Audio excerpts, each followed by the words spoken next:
Lam yalid. Walam yulad. Walam yakulhu kufuwan ahad.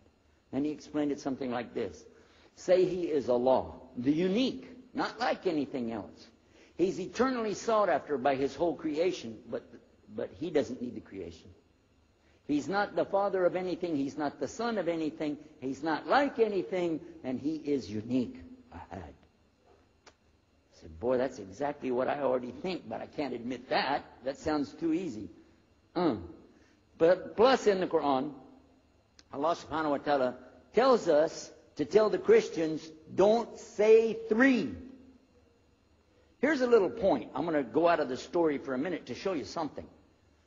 Nowhere in the Old Testament, the Torah, or the Zabur, the Psalms, or the Injil, which is the New Testament, nowhere in the Bible do you find the word Trinity. Not once. Not once is the word Trinity. But it's in the Quran. We have it in the Quran. It says, Thalath. Tell them not to say Trinity. Oh. But they don't have it, and Allah said, don't say it. Guess what else? The word Bible is not in the Bible.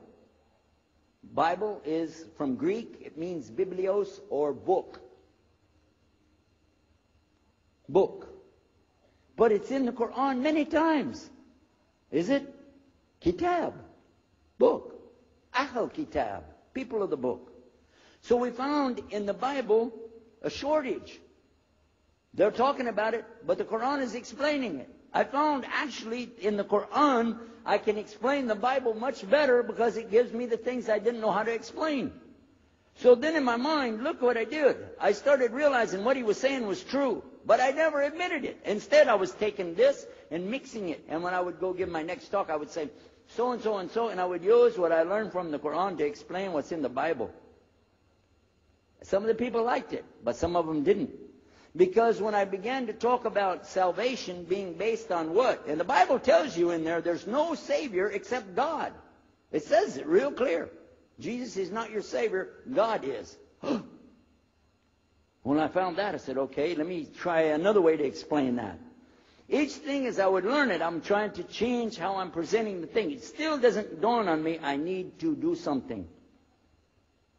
But I could see for sure God is only one, and that, so I totally forget the Trinity thing. My dad never did believe it anyway, so he had no problem with it.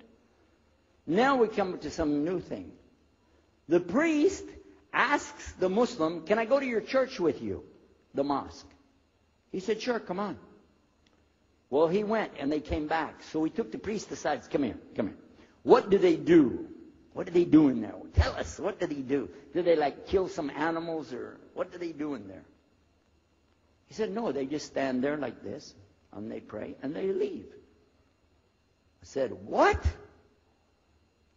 They pray and leave? I said, yeah.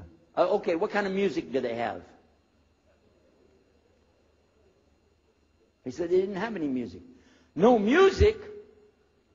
How in the world are you going to worship God without music, man?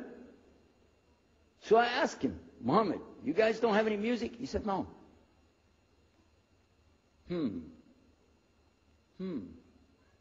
Now, I'm in the piano and organ business.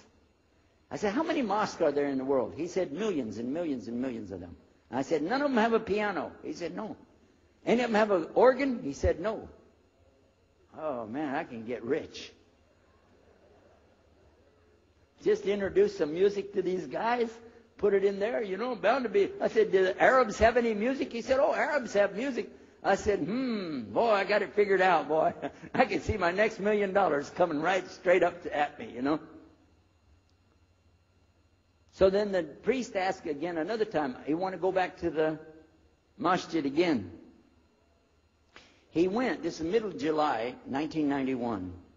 He went to the masjid with him again. And by the way, this masjid, Sheikh Mohammed Jabali knows it very well, is on Medina Drive in Arlington, Texas. And that's where they were going to, because we were living in Midlothian, just south of Oak Cliff and south of Dallas. So they didn't come back. All night we're waiting. What happened? Very late they came back.